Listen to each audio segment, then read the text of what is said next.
Assalamualaikum warahmatullahi ta'ala wabarakatuh. Magandang araw po sa atin mga kapwa Hujjaj dito sa Makkah, Saudi Arabia. Ganon din ang aming pagbati ng kapayapaan sa kanilang mga kamag-anak sa Pilipinas. Kung saan nandito po tayo ngayon sa office ng Supervisory Group ng NCMF dito sa Luluat Hotel dito sa Makkah ngayong araw. At na taon nandito natin nakausap si Atty. Yasir Apion. Siya po ang head ng team ng Makkah Operation. Nais po natin makakuha sa kanya ng pagpapaliwanag tungkol sa incident na naranasan ng ating mga kababayan. Kasama po tayo noong June 28, araw ng Idil Adha, at kung saan nakaranas ng matinding experience ang ating mga kababayan, anuman ang kanilang posisyon o sino man sila sa ating bansa. Pagdating doon sa Muzdalifah, pare-pareho tayo naranasan sa mga panahon na yon. Kaya mga mahal naming mga kababayan, humingi po tayo ng maiksing pagpapaliwanag bilang pagbalik tanaw sa karanasan natin doon sa Muzdalifah. Haji Atty. Yasir Apion, live po tayo ngayon sa ating Facebook page. At panahon na po upang ma-share mo ang iyong karanasan at ang ginagawa ninyo doon sa Muzdalifah noong araw na yon. Bismillahirrahmanirrahim. Alhamdulillah wassalatu wassalamu ala Rasulillah wa ala alihi wa sahbihi wa man wala. Assalamualaikum warahmatullahi wabarakatuh. Sir Komando at ang ating mga kababayan.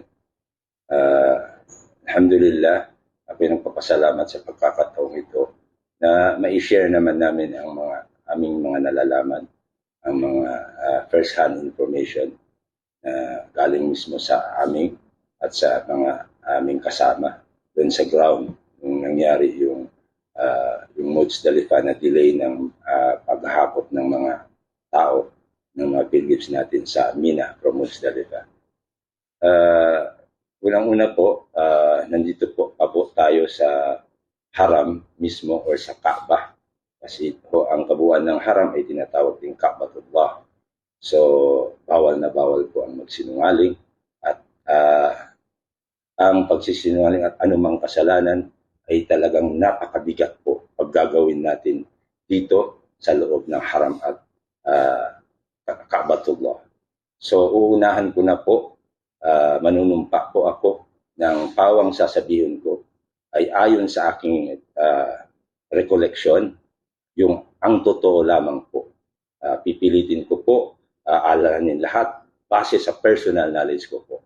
Wallahi, tallahi, billahi, uksim, billahi, uksim, bi Rabbil Ka'bah. Nandito po tayo na ang sasabihin po natin ay yung nalalaman lang natin based on our personal knowledge and information na nakuha natin sa mga reliable, concerned and responsible people on the ground or nasa labas ng Muzdalifah, for example, yung people from the Ministry of Hajj or Masharik and other mga service providers or other concerned entities po.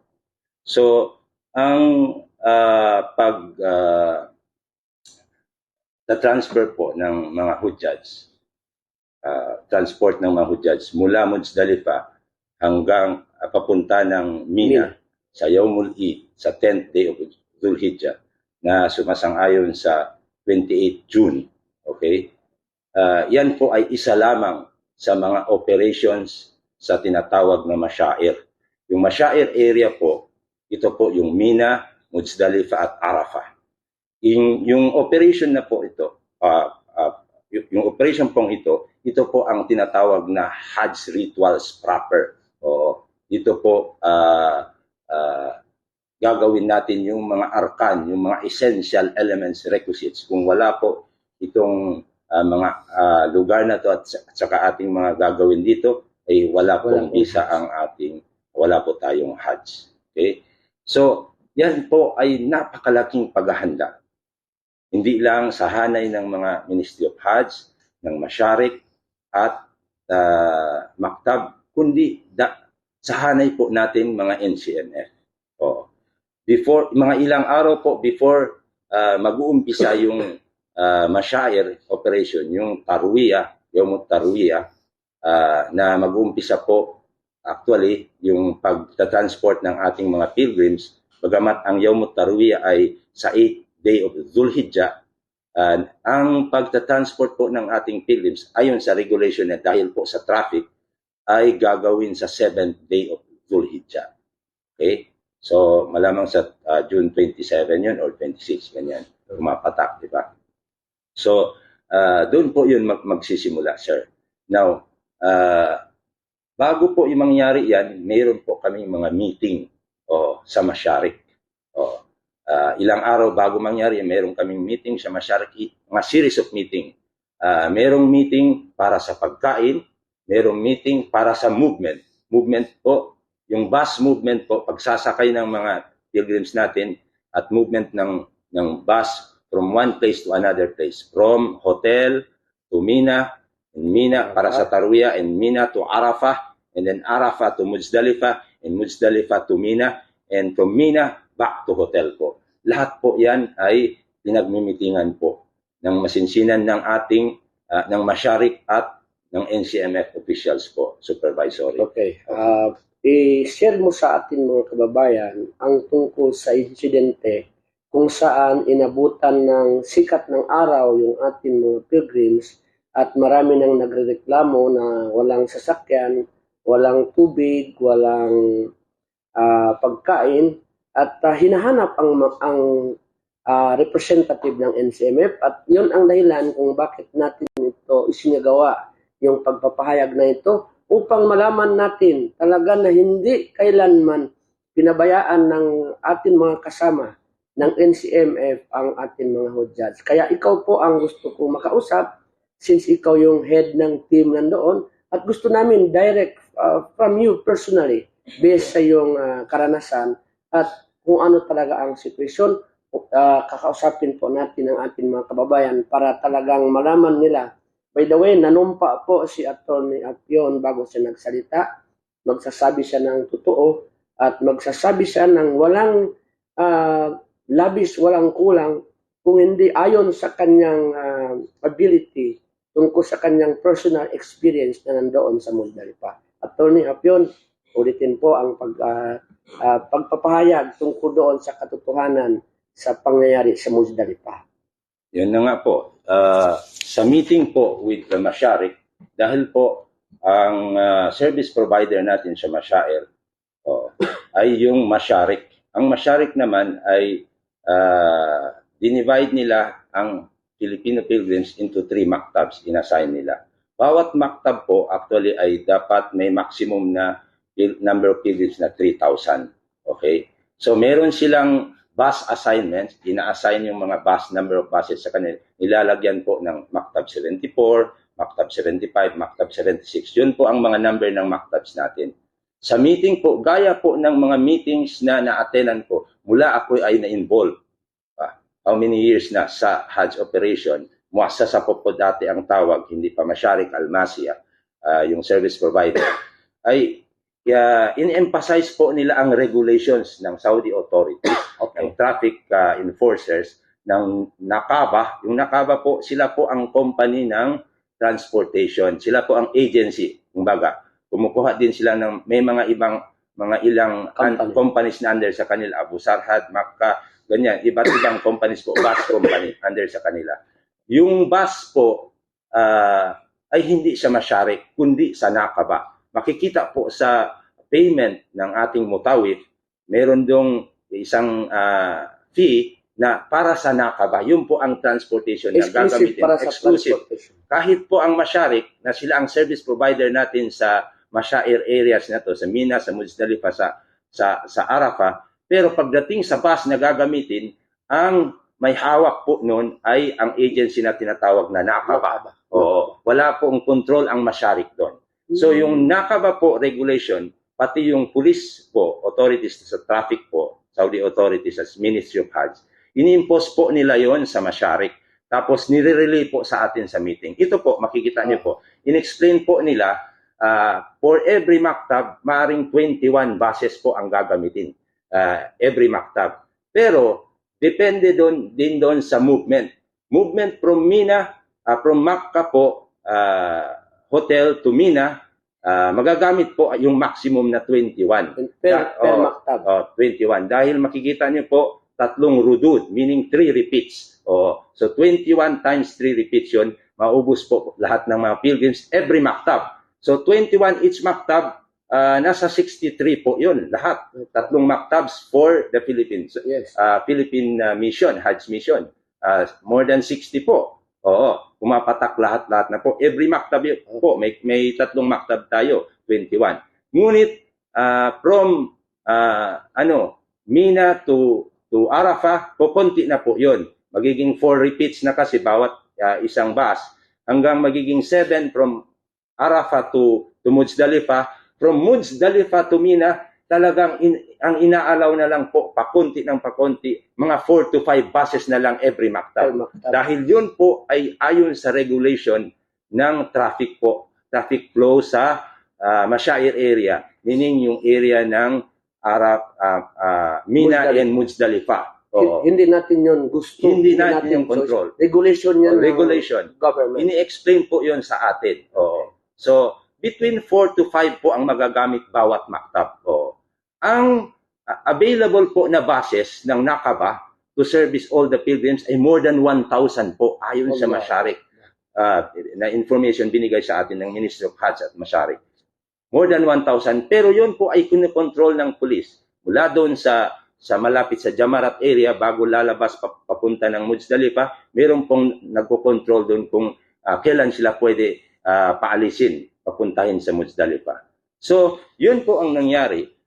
Tayo po, sa hanay naman natin, meron tayong tasking na ginawa, yung NCMF. Yung halimbawa, yung 70 supervisors natin, aside from medical team natin, ay binigyan natin ng different tasking. Sa bus loading, meron sa billeting. So po, sa bus loading po, from one place to another place, meron pong nakatalaga na po in advance na groupings po para sila po ay mag-perform ng duty nila sa panahon na yon. Halimbawa po, that time, ako po, kahit ako ay team leader at overall chairman dito sa operation ng supervisory dito sa Saudi. Ako po ay inassign pa rin, naging ground worker pa rin po ako, employee, doon po sa Maktab 76, yung mga Samba Sulta area. So lahat po ng movements nila, nandun po ako, nagsusupervise at aside from you sa Maktab 76, doon sa 75, 74, meron din na-assign doon na nag-head ng... Yes. Halimbawa po, yung team leader ng Madina, na si Benji Buat, siya naman ay na-assign doon sa 74 po. Maktab 74. Yung mga kasama natin, kapatid natin pong mga Maguindanao na supervisory, nandun naman po sa Maktab 76. 75. Lahat po yan nakakasana po. Nandun po ang listing natin. Bawat supervisory po, alam niya kung saan siya naka-assign. Hindi po mangyayari yung loading from every point to another point kung wala po yung mga supervisors na yon. Kami po ang tumutulong. In fact, kami po ang gumagawa ng primary supervision sa pag-arrange ng mga sa mga order ng pagpapasakay ng mga pilgrims. Dahil po bago po nangyari yon, meron silang mga raffle drawing of lots kung sino po yung maunang group, sino po ang susunod. Yun po ay sinusunod namin at sinusupervise doon sa bus loading. Ngayon, nung day of Arafah, sa 9th day of Dhul-Hijjah, pagdating po ng Maghrib, nag-umpisa na kami nag-loading. Ako po ay naka-assign po doon sa Arafah. So, ayon po sa meeting namin with Masharik, mag-uumpisa po ang movement, bus loading, at movement ng pilgrims mula Muzdalifah to Mina ay 11:30. Dahil po yon ay lampas na sa midnight. Yun po, inaalaw po na nila na pagdating ng midnight ay uumpisahan na po ang pag-transport, ang pag-alis, paglakbay mula Muzdalifah to Mina. Nagawa ba yun? 11:30. Medyo na late daw ng konti, naging 12. Okay. Now, kami, while nandun pa kami sa yung grupo ko na assign sa bus loading from Muzdalifa from Arafat to Muzdalifa, meron na kaming nauna pang team naman na nag-receive sa kanila sa Muzdalifa at merong another team na magbabus loading pagdarating na yung 11:30. Meron po, nandun po na sila lahat sa Muzdalifa. Ngayon po, natapos kami, ako po, kasama ko yung mga team na yun, nagsusupervise ako doon, mga 12 plus na po yung huling bus na umalis mula Arafat to Muzdalifa. Okay. So halos lahat po ng pilgrims natin nasa Muzdalifa na. By the time po dumating kami doon, dali-dali na kaming humanap ng lugar namin, nagsala na kami, natapos po kami mga almost 1 na po. 1 a.m. Oo, 1 a.m. So ano na yun, June 28. So dali-dali pong pumunta na kami doon sa gate para sa loading, sa exit. For Muzdalifa Mina naman. Yes, wala na po kaming tulog noon. Mula umaga pa, nung nag-loading kami from Mina to Arafah. Nag-loading din po kami. This time, from Muzdalifa naman to Mina. Yes, from Arafah to Muzdalifa, and then pagkadating namin sa Muzdalifa, pagkatapos namin nag-pray, na po nakakain, dumiretso na po kami doon kasi nag-uumpisa na ang loading. Kasi 12 plus na po, nag-uumpisa na po. So nag-supervise na po ako doon sa loading. Nandun po ang mga na-assign namin na mga supervisors, nandun. Sa Maktab 76 po ako naka-assign. Sa Maktab 75 nakikita ko rin. Kasi magkatabi sa Maktab 74, tiningnan ko rin dahil tayo po ang chairman ng supervisor din. Nandun naman sila lahat. Nakita ko yung naka-assign sa Maktab 75, sila Jordan, sila Nuruddin, nandun po sila Nagkakatabi naman lahat yan. Oo. Gate ng 76, gate ng 75, gate ng 74. Oh. So nandun po sila sa lahat, well and good po. Hanggang po sa 76 po, nandun sila Boots, nandun po yung mga team leaders, nandun sila, yung group leaders sa mga bus loaders, nandun sila. Oh. Hanggang po napansin namin, napakabagal po. Ang dating. Ang interval po from 25 minutes naging 30, bumabagal ng halos magiging 1 hour interval between buses po. Okay. So nung mga bandang 5 o'clock plus, parang nag-sound na kami ng alarm kasi sabi namin, kung ganito talagang abutan tayo ng sikat ng araw. Hindi lang yung makaabutan tayo ng init ng tanghali, di ba? Oo, ng mainit na talaga yung panahon, di ba? So around 5 plus, nag-sound na kami ng alarm sa GC. Meron po tayong GC ang supervisory NCMF. So naghingi na po ng SOS ng tulong, lahat po ng tulong na maibigay, hiningi na po natin. Unang-una po, naghingi tayo ng mga ambulance, naghingi tayo ng tubig, naghingi po tayo ng ice dahil sisikat na po ang araw. Kasi i-expect natin wala pa tayong hindi pa tayo half ng mga number ng pilgrims na nakakalahati. Diba? So tumawag na po ako hanggang 7. Yung mga kasama rin namin sa mga 74, dami na pong sila Benji Buat sa team leader na ilang beses na po siya, si Camille Manalundong po, yung andun din sa 74 pero nandun sa 76 that time, kasama ko mga team leaders din. Na po sila, nag-post na po sila sa GC, naghihingi na po sila ng tulong. Yung lahat po ng sasakyan natin na may tasri, may permit, kasi hindi po basta-basta makapasok doon. Pag gobyerno man o private vehicles, hindi po pwede papasok doon kung walang specific na permit para sa masyair at that time. So, limited din po ang may access. Ang mga sasakyan natin na may permit. Meron po sa pagkakaalam natin, yung DFA na bigyan ng 2, meron din sa atin 2. So hiningi po natin yung mga kasamang palad po, yung ambulance po natin ay hindi rin nabigyan ng tasre. So kahit na may tasre siya dito sa Macca, kailangan pa rin niya ng tasre doon sa loob ng masyair. So ang ginawa po natin, yung mga ng Philippines, yung mga sasakyan na mapa-DFA man or NCMF na may permit, yung 4 na yun, please po, pakidala po ng mga tubig dito at ice. Oo. Mga bandang 7 plus, 8 plus na po yun.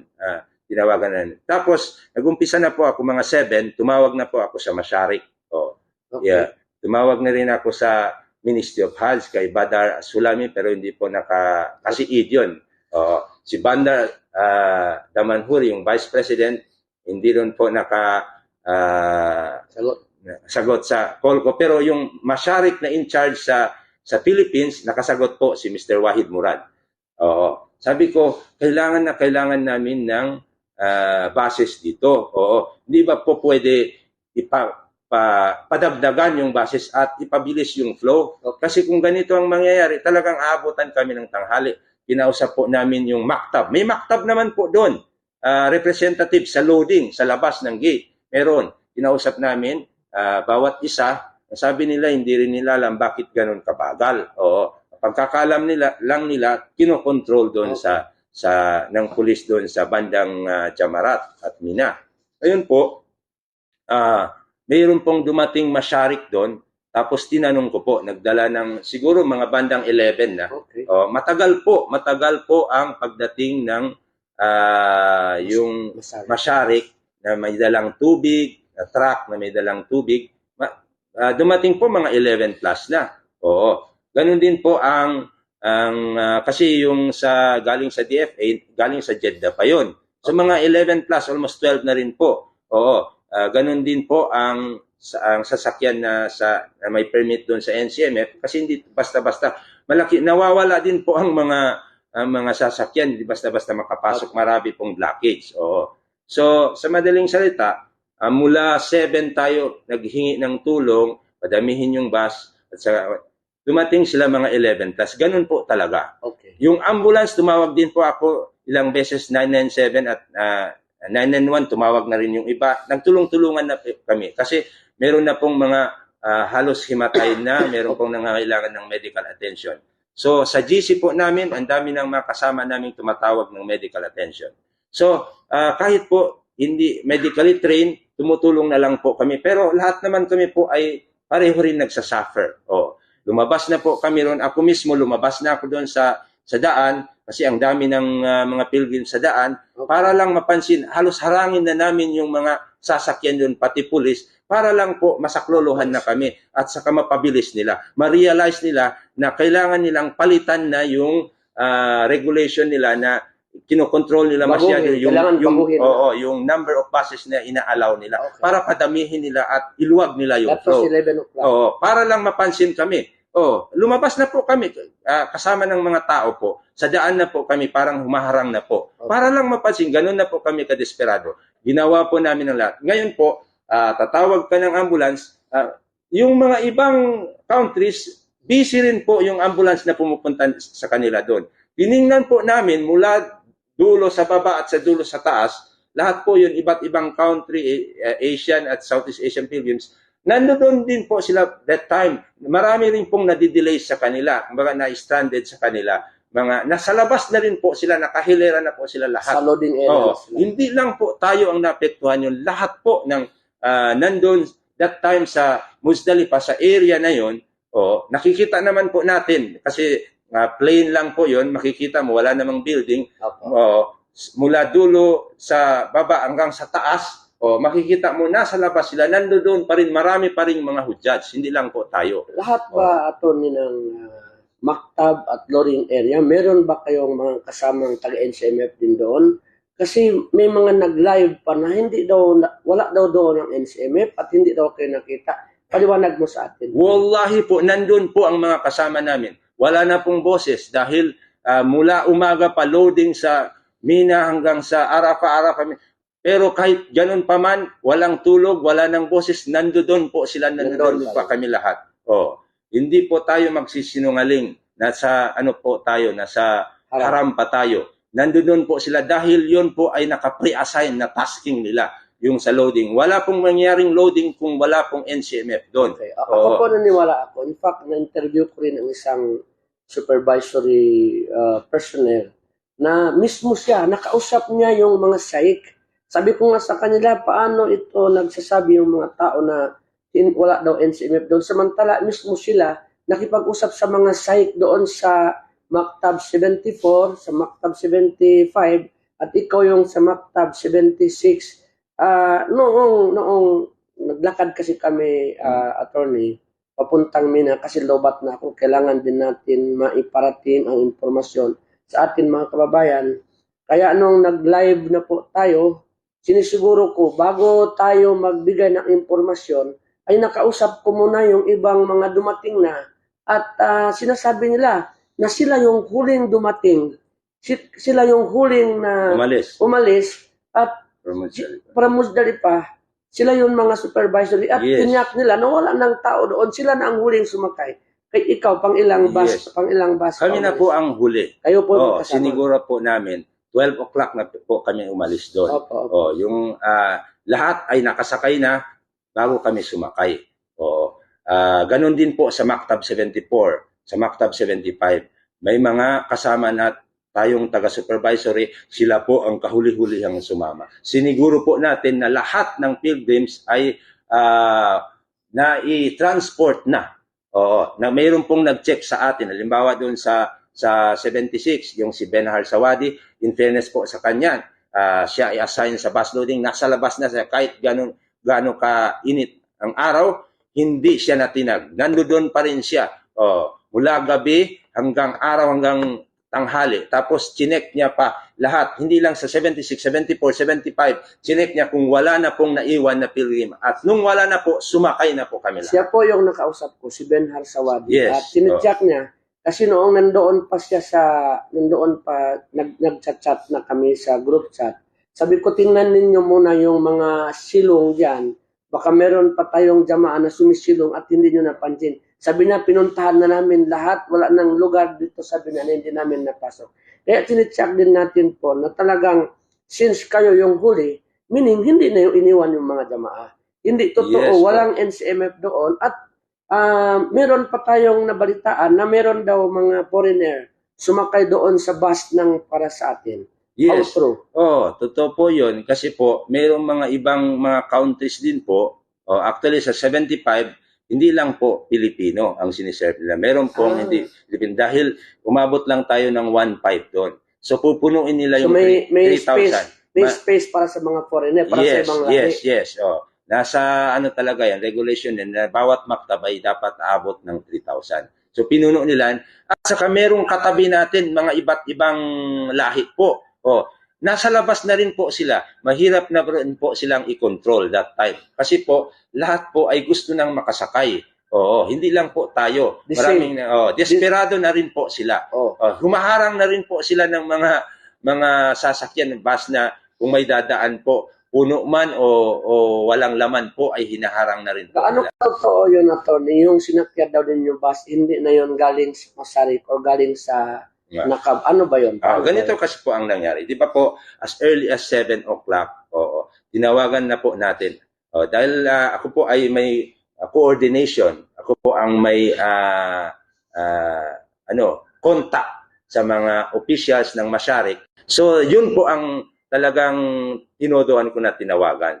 Kasi sila po ang makakatulong sa atin. Sila po ang magre-represent sa atin doon sa Ministry of HUDs or doon sa police or sino mang concern sa Nakaba para po palitan nila yung sistema nila at that time. Kasi hindi po basta-basta yung mapalitan yung regulation. Yung traffic control, yung flow, yung number of buses na pwede lang papuntahin doon. Hindi mo basta-basta kung tayo lang. Therefore, Masaryk po, dahil isa sa mga service provider natin sila sa area na yon, ang tinawagan natin. Vice President, yung in charge sa Masyair operation po, si Mr. Wahid Murad, tinawagan ko rin po yung in charge sa food dahil kailangan natin ng tubig. Tinawagan ko po at nangako naman po siya, ipapadating niya. Sabi ko kasi, in the meantime, wala pa yung mga buses natin at mahina pa rin dahil sumikat ng araw at marami ng halos na dehydrate, hihimatayin, please, ipadala nyo na yung tubig nyo at mga ice nyo dito as soon as possible. Dumating naman po. Dumating naman pero na-delay pa rin po. Yan po yung actual na pangyayari sa Muzdalipa noong June 28 at nabanggit ni Atty. Apion yung tungkol sa paghingi ng saklolo, maging tayo man nung naka-charge na ako ng cellphone ko, nakakontak na ako sa mga kaibigan. Meron kasi tayong communication line din with the people who have the access to the vehicle with Tasrik. Tinawagan ko rin sila Hasan, tinawagan ko rin si Miko, at saka si Mahdi. Kasi sila yung pwede natin utusan. Meron sasakyan na pwede na lang gamitin upang magdala ng tubig. At sinabi pa natin na kung sinong may mga urgent needs, sabi ko doon, baka pwede nyo i-transport since napag-alaman ko, hindi rin nakapasok yung ating ambulance. Nakarating sila doon, nakapagbigay ng tubig, at nakapagdala na din ng balita. Kasi yung panahon na yon ay medyo pati sa information na nanulobat din ng mga cellphone. Kaya narinig ko na rin ito si Atty. Apion, nag-collapse daw. How to nag-collapse daw kayo? Di naman, siguro dahil sa init at saka sobrang pagod at walang tulog, nag-charge tayo sandali. Mga bandang before 7 o'clock siguro. Bago sumikat ang araw. Tapos alhamdulillah nakatulong po yun sa atin dahil nabigyan po tayo ng sakina. Kasi pinainom ako ng vitamin na gamot yung nagdi-dissolve ni Sir Camille Manalundong. Yun po ang nakatulong sa akin. In a few minutes, na-recharge po tayo. Tumayo na po ako, umikot na po tayo. Sinusundan po ako ng kasama namin na si Ray de Melilagan. Pinapayungan po. Hanggang sa nawala na po siya, nawala na rin ang payong, hindi ko na mamalayan. Kasi tumutulong na kami kung may mga emergency. Halimbawa, isa sa ambulance, bukod sa tumatawag yung iba. Pagdating ng ambulance, nag-aagawan kasi. Yung ibang country, umaagaw rin. So, tumutulong tayo sa may tinulungan pa ako kasi yung si Sheikh Abdul Majid Saleh, yung anak niya, kinukuha na yung stretcher.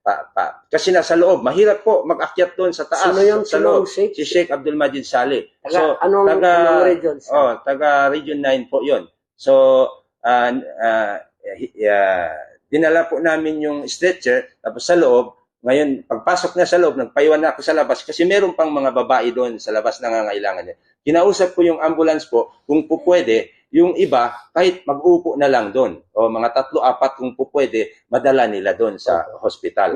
So, binuhat ko po, alhamdulillah. Hindi naman sa dahil ngayon po ay kailangan ng sabihin, nagbuhat po tayo. Wallahi po, nagbuhat po tayo.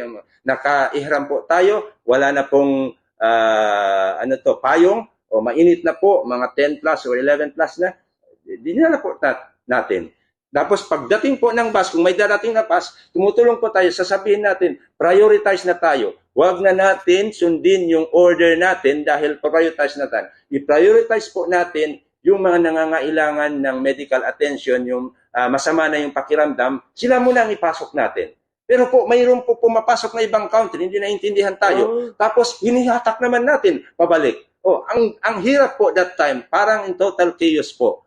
Pero kadarallah po, wala po tayong magawa kundi manalangin sa Allah subhanahu wa ta'ala at magsakripisyo po at that time. Now, by 11 plus, siguro almost 12 na, dumating yung ka-meeting po namin in charge sa transportation. Doon po sa kabilang banda, ang naka-meet po sa kanya si Sir Camille Manalundong. Siya po ang hinahanap ko. Unfortunately po, that time, si Sir Camille, kasi busy po ako. Labas-pasok sa ibang area po. Pumupunta rin po ako chinecheck ko yung 74 at saka 75.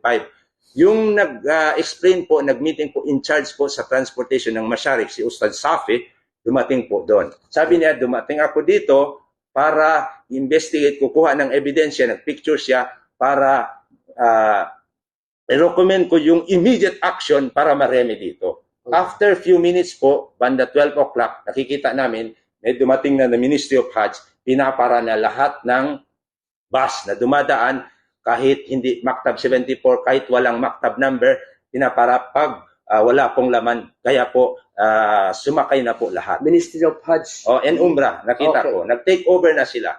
Dahil po, maybe, dahil po doon sa report ni Ustad Safi, dahil nakapunta na po siya doon. So yun po ang totoong nangyari. Siya po mismo ang nandoon at binanggit niya ang kanyang engagement sa ka-meeting niya at dumating ang Ministry of Hajj upang bigyan ng karampatang aksyon, hindi na according doon sa plano na dala-dala, kasi kung ayon pa sa plano, maaring hindi pa sila mahakot ng agaran dahil ang plano ito ay for normal situation. But the situation was not normal.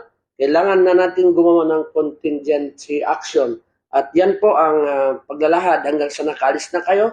Ang katotohanan po is hindi lang Pilipino ang naapektuhan, hindi lang yung NCMF, pati yung Karatig Maktab, yung iba't ibang mga lahi doon sa Musdalipa. Nakita ko po yun nung naglalakad na kami.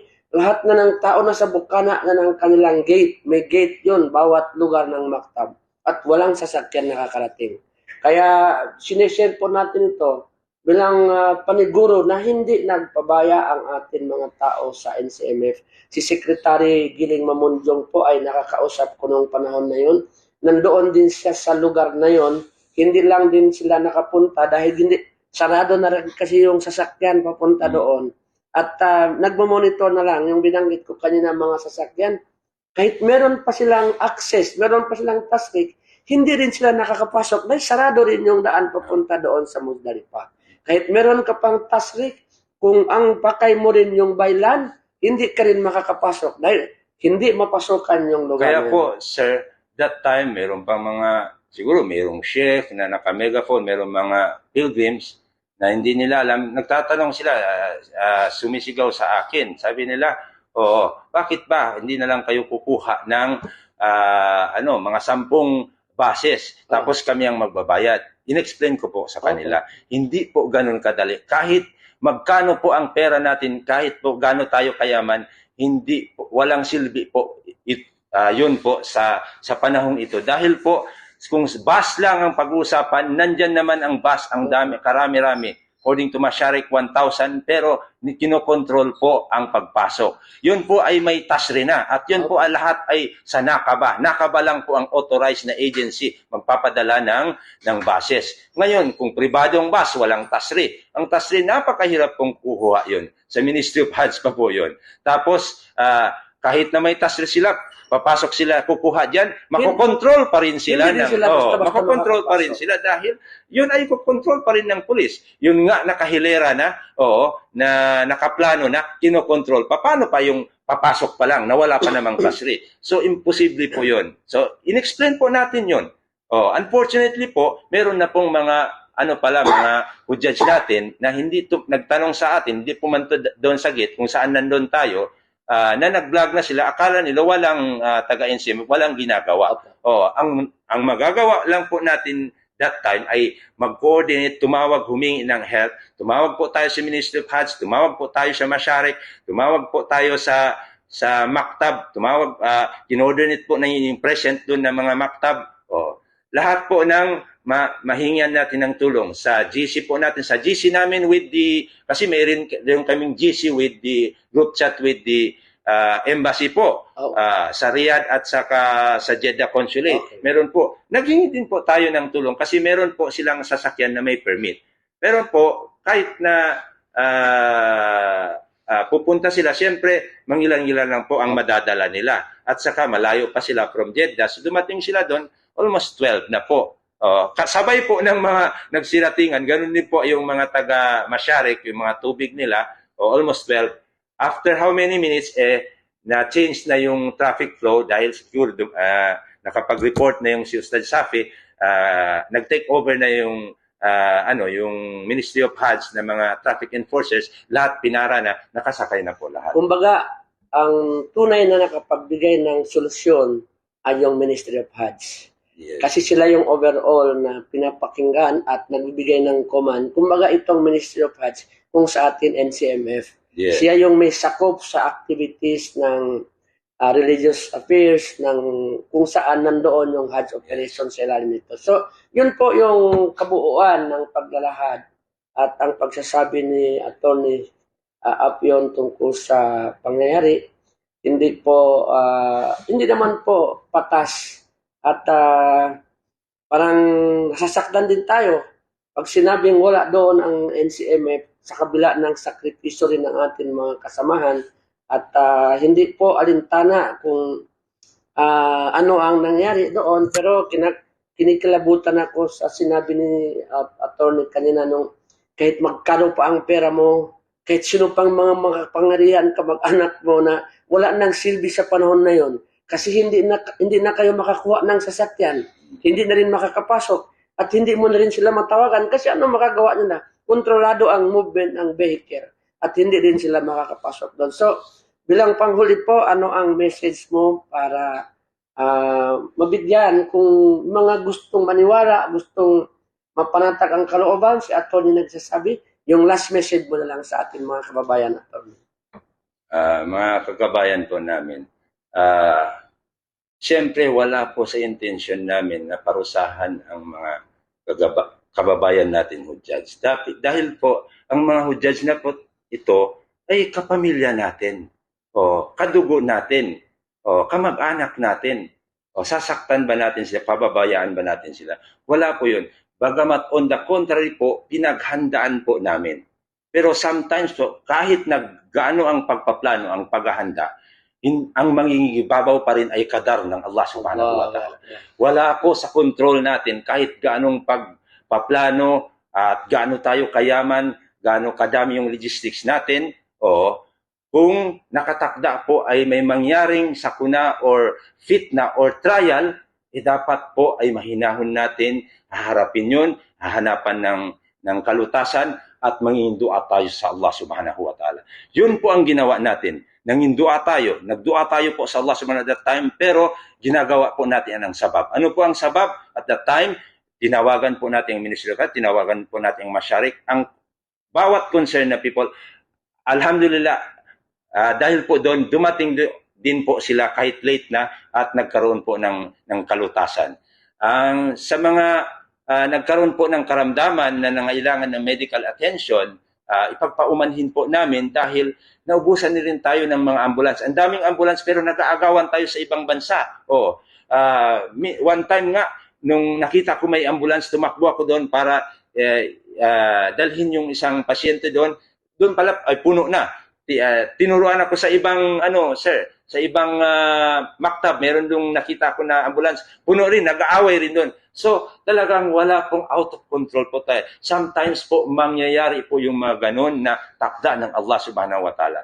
Ang kailangan po natin, dahil tayo po ay nag-Hajj, ang Hajj po ay talagang trial po siya. Kaya, hindi po nilagay ng Allah subhanahu wa ta'ala sa Ayatul Hajj, la jidala fiha. Wala pong dapat didiskusyon, paninirang puri, pagsasalita ng hindi maganda, o pagdidebatehan, o mag-allege ka ng something na hindi magbintang. Wala pong pagbintang. Dahil po dapat focus po tayo. Pero dahil siguro ang mga kasamahan natin at that time ay dumaan sa matinding pagsubok, nagkaroon po ng panic. Pinapatawad po natin sila at ng Allah subhanahu wa ta'ala kung mayroon man silang nasabi at that time dahil po sa nasa heat of the problema that time, nasa middle of the problema. So pero ngayon po dahil nalampasan po natin yun, alhamdulillah, dapat po tayo ay balanse sa ating pagbibigay ng informasyon at itutuwid po natin yung mali o hindi totoo at dapat alamin po natin kung ano talaga ang dimension ng operation dito sa Saudi ng Philippine Hajj Mission. Marami pong players, marami pong service providers na may choice tayo, meron namang wala tayong choice. At ito po lahat ay kinokontrol, nire-regulate ng Saudi authorities, ng government po ng Saudi. Dapat po sumunod tayo. So, hindi po lahat ay nasa control ng NCMF. Tayo po ay nagko-comply lang sa kanila. Dapat kukuha tayo ng service provider sa Masyair, sa Makkah, sa Madina. Kino-comply po natin yung lahat. Kung may kapalpakan sila, hindi tayo sumasang-ayon doon. Nagko-complain tayo. Pero at that time na nangyari yun, wala po tayong magawa, kundi remedyohan na lang yan sa abot kaya ng ating makakaya po. So, yun po talaga ang nangyari. Paumanhin po kung kahit na gaano ang pag-try namin na maiwasan po ang kahit anong problema, sakuna or discomfort sa inyo ay nangyari pa rin po dahil yun po ay maaaring kadar at sa kakulangan na rin ng pagkatao namin, dahil tao lamang naman po tayo. Pero sa niyat po at pagsumikap, ginawa na po namin, wallahi, ginawa po namin, wallahi, thumma wallahi, ang aming best, ang aming makakaya. Wala po kaming tulog ilang araw bago nag-umpisa tayo ng masyair. Siyempre, hanggang dun sa masyair period, wala po itong halos kaming tulog at pagod na pagod po kami. Pero kahit ganun pa mo, ginawa pa rin namin ang makakaya namin. Kasi ito po ay tinatrato namin bilang amana po. So, hinihingi po namin ang inyong pag-iintindi, pag-uunawa at paumanhin po sa mga nangyari. Yun po ay kadal ng Allah subhanahu wa ta'ala. Wabillahi taufiq wal hidayah. Salamat po. Hajj mabrur po sa inyong lahat. Maraming salamat. Alhamdulillah. Yun po ang maiksing pagpapaliwanag ni Atty. Apion tungkol sa kaganapan doon sa Muzdalifah noong June 28. At ang dahilan din po kung bakit ngayon lang din natin ito kinausap at binigyan ng pagkakataon upang magpaliwanag, kagaya ng sinabi ni Atty. Ayaw po natin magkakaroon ng diskusyon, ayaw natin magkaroon ng argumento, kahit na kanino, ayaw natin magkaroon ng makasagutan na hindi magandang pakikiusap o pakikipag-usap. Kaya medyo huminahon na ngayon ang mga tao, wala rin tayong naririnig, pero gusto rin natin bigyan ng linaw. Ang Pilipinas po, alhamdulillah, maswerte pa rin. Dahil doon sa magkakapit bahay doon sa Muzdalifah, ang Pilipinas po walang namatay at walang casualties. Samantala, yung Indonesia, yung Nigeria at iba pang bansa, meron po silang mga casualties. Ibig sabihin, talagang dumating sa mga hujjaj sa panahon na ito ang ganitong mga sitwasyon. Kaya, bago po tayo magpapaalam, gusto rin natin banggitin na hindi po ito pagbibigay ng para sumama ang loob. In fact, doon sa isang kausap ko kagabi, sinabi ko wala po tayong political issue, umiwas po tayo doon sa may magpo-provoke tayo ng diskusyon. Puro katotohanan at puro impormasyon na totoong nangyayari at ayon lang sa ginagawa ng ating mga kasamahan. At ang ating pong grupo ng NCMF team dito sa Makkah, sa ngayon, headed by Secretary Giring Mamunjong, ay hindi po nakaisip ng kung ano ang pagpapabaya. Bagkus, ginagawa, kagabi nakadalawang meeting tayo, the Secretary. Ngayon po magkakaroon ng meeting upang hanggang sa huli-huli ang hujjaj ay sisiguraduhin natin mapaglingkuran at maayos ang kanilang pag-uwi. Para ko lang sa lahat, meron pa rin tayong nakikitang post sa social media na meron daw 400 na stranded. Hindi po totoo. Ang na-stranded lang po na nung nakaraang July 5 ay yung 51 na jamaa ni Sheikh Suhaili, nakaalis na po at siguro dumating na sila sa kanilang mga lugar. Nawa, sa pagkakataong ito, sa panahon po ng Hajj, nandito pa rin po tayo sa haram para sa mga natitirang mga pilgrims. Ipagpatuloy po natin ang ating pag-aamal.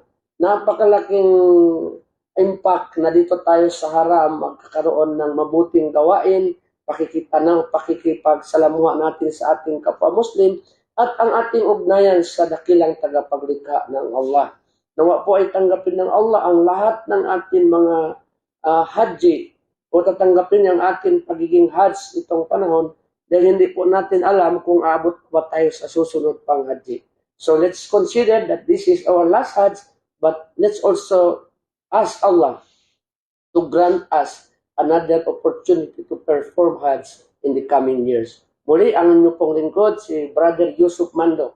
Magpapaabot lang po tayo ng totoong impormasyon. Sir, yes po. Palanggalang po. Okay. Actually po, may nakalimutan na po. Hindi po first time na inabutan ng sikat ng araw. Actually, sa pagkakaalala ko, meron sa 2019 hanggang 9 o'clock po inabutan ng buwan. Ng gabi? Ng araw, Opo, sikat ng araw. Meron din po hanggang 10 o'clock before 28, 17, 16 ganyan. O meron yung pong inabutan ng hanggang 10 o'clock AM. So yung po nangyari dito, 12 Ayan. So, parang may posibilidad po kung talagang hihina ang traffic flow ay abutan talaga ng sikat ng araw.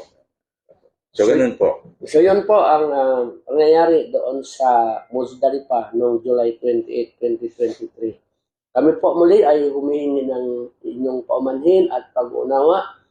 Pare-pareho lang po tayo mga tao na may mga pagkakamali at may pagkukulang. Kagaya ng sinabi ni Atty. Ginagawa po natin lahat ang makakaya natin. At Allah rin po ang nakakaalam kung gaano kaseryoso yung ating mga kasama dito upang maging ibada. Yung paglilingkod sa kapwa hudyat ay ibada rin yun. At ang pag-uunawa sa bawat isa ay ibada rin po. Muli, ako po yung nagpapaalam. Maraming salamat po sa pagsuporta at sa pag-unawa sa atin. Wassalamualaikum warahmatullahi ta'ala wabarakatuh.